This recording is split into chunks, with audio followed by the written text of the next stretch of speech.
Il y a des soirs particuliers, en France, où le silence a une couleur précise.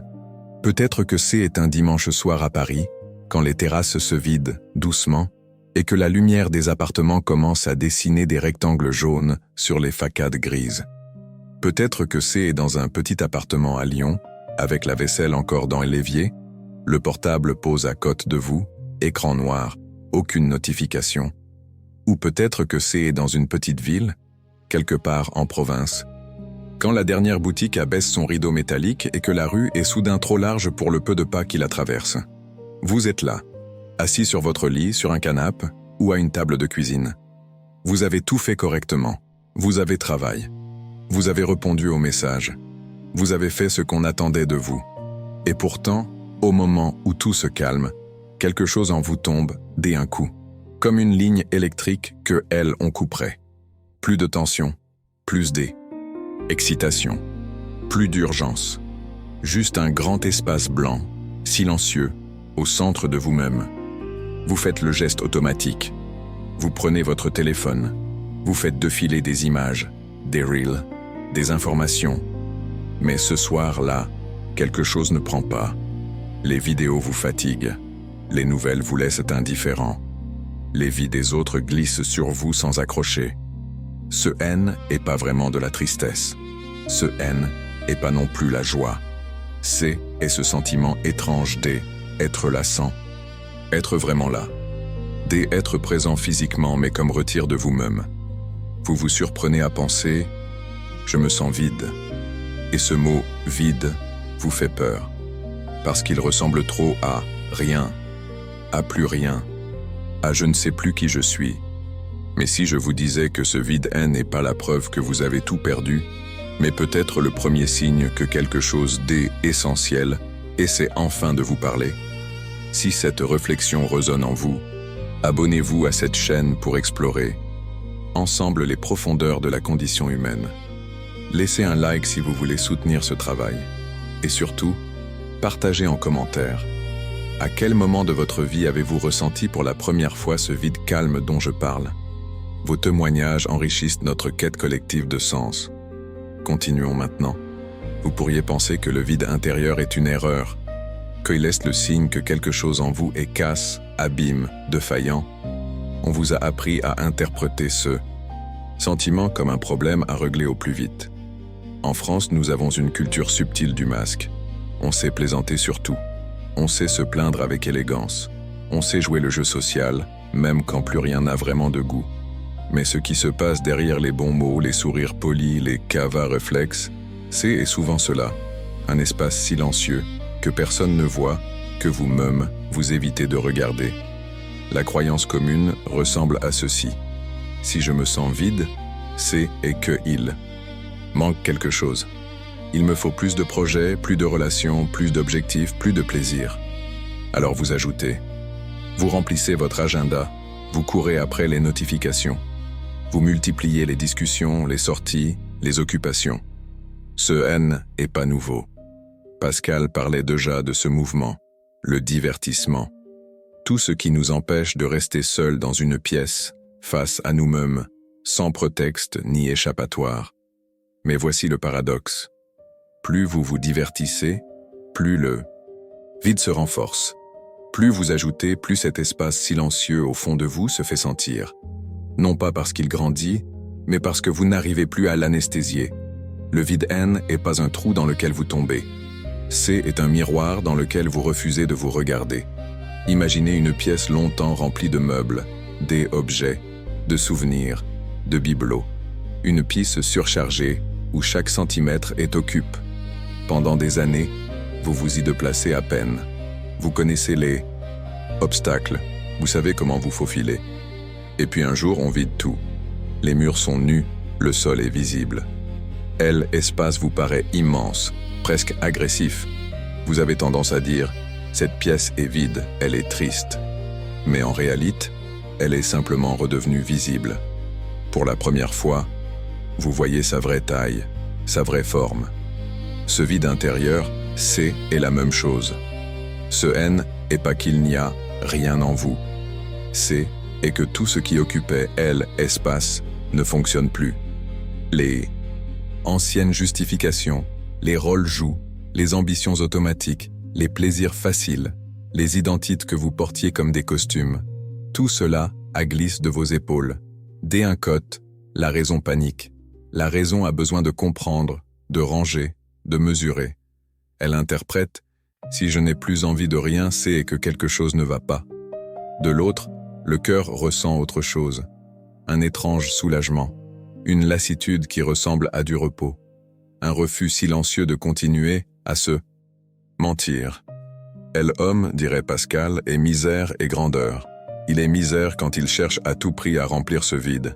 Il est grandeur quand il ose enfin le regarder. Ce vide ne vous punit pas, il vous révèle. Ce haine est pas un déficit, ce haine est pas un bug, ce haine est pas un manque d'énergie. C'est le moment précis où ce qui haine est plus vrai pour vous commence à se décrocher, comme un vieux papier peint qui se détache du mur, comme une peau trop étroite que vous ne supportez plus. Le vide intérieur vous montre l'endroit exact où vous ne pouvez plus tricher. Est l'endroit où les anciennes explications ne fonctionnent plus. Est l'endroit où votre vie, telle qu'elle est, ne vous suffit plus, mais où vous ne savez pas encore quelle autre forme elle pourrait prendre. Ce vide, est une zone neutre. Pas encore la chute, pas encore la renaissance. Juste cet entre-deux que on traverse rarement en conscience. Alors, que dit vraiment ce vide intérieur, quand on cesse enfin de lui couper la parole? Il dit « Ce que tu utilisais pour te définir ne tient plus. Ce qui vous motivait hier ne vous motive plus aujourd'hui. Ce qui vous faisait vibrer, à une époque, vous laisse indifférent. Ce qui occupait vos pensées pendant des années paraît soudain dérisoire ou simplement lointain. Vous croyez que cela veut dire « je ne suis plus rien ». Mais c'est peut-être l'inverse. Je ne veux plus être ce que je n'ai jamais été vraiment. Le vide intérieur, est comme la marée basse de l'âme. Quand l'eau se retire, on voit le fond. On découvre les rochers, les traces, les déchets, mais aussi les formes cachées, les reliefs qui avaient toujours été là. Tant que l'eau montait et descendait rapidement, vous pouviez vous contenter de jouer à la surface. Maintenant, vous êtes sur le sable nu. Est inconfortable. Mais est là que la vérité se montre. Ce vide est fécond. Est un vide de préparation, pas un vide de condamnation. Ce qui semble négatif est parfois le premier signe que quelque chose en vous refuse de se contenter de peu, refuse de continuer à courir après les mêmes distractions. Ce vide dit « Je ne veux plus de ces compensations, je ne veux plus de ces rôles, je ne veux plus de ces divertissements qui me volent à moi-même. » Il vous retire ce qui n'était jamais vraiment à vous. Il vous laisse face à une seule question. Qu'est-ce qui reste quand tout ce qui brillait à la surface est éteint? Et est là, dans ce silence, que quelque chose peut enfin apparaître. Non, pas une grande réponse spectaculaire, mais une direction plus simple, une voix plus douce, un goût nouveau pour ce qui est là, juste là. Ce vide vous fait passer du « toujours plus » au « peut-être que cela suffit », du « il me manque quelque chose » au « je peux habiter ce qui est déjà là ». Il vous invite à une forme de plénitude qui ne dépend plus du spectacle extérieur, ni des validations, ni des comparaisons. Ce haine n'est pas la fin de votre histoire. Est le moment où, pour la première fois, vous avez la possibilité de l'écrire autrement. Laissez-moi vous raconter l'histoire d'une personne. Pas un héros, pas une figure dramatique, juste quelqu'un de profondément contemporain. Elle vivait en région parisienne, dans un 2 pièces correct, avec un travail stable dans une entreprise correcte, des collègues sympas, une vie sociale normale. Tout était correct. Rien n'était vraiment vivant. Pendant des années, elle a couru comme tout le monde. Métro, travail, écran, sorties, projets, vacances, photos, stories. Elle connaissait par cœur la chorégraphie. Les vendredis soirs un peu force, les samedis remplis de bruit, les dimanches soirs chargent d'une petite angoisse discrète. Et puis un jour, quelque chose s'use. Ce haine n'était pas une catastrophe, pas une rupture, pas un licenciement, juste une fatigue profonde, silencieuse, impossible à nommer. Elle venait de rentrer dès un week-end théoriquement parfait. Un séjour, des photos, des repas, des paysages. Tout ce qu'il fallait pour poster et dire « Regardez comme ma vie est pleine ». Le soir même, en rentrant, elle a posé sa valise. Elle s'est assise sur son lit et a senti rien. Ni joie, ni regret, ni nostalgie. Un grand espace neutre. Elle a pris son téléphone. Elle a commencé à faire défiler. Et soudain, ce geste lui a paru ridicule, presque douloureux. Elle a répondu à 2 messages, puis a posé le téléphone face contre le matelas. Dans sa tête, une petite phrase S et forme « Je n'ai plus envie de jouer ». Pendant quelques jours, elle a cru qu'elle était juste fatiguée. Elle a blâmé le travail, la saison, le manque de sommeil. Elle s'est forcée à continuer comme avant. Mais le vide restait. Elle accompagnait le matin dans le RER, le midi devant son plateau repas, le soir devant les emails à finir, la nuit quand elle éclairait écran après écran pour retarder le moment de se retrouver seule avec elle-même. Un soir, elle n'en a plus eu la force. Elle a éteint l'écran, S est allongée, et à la place de chercher à fuir, elle laisse le vide venir. Les pensées viendront plus tard.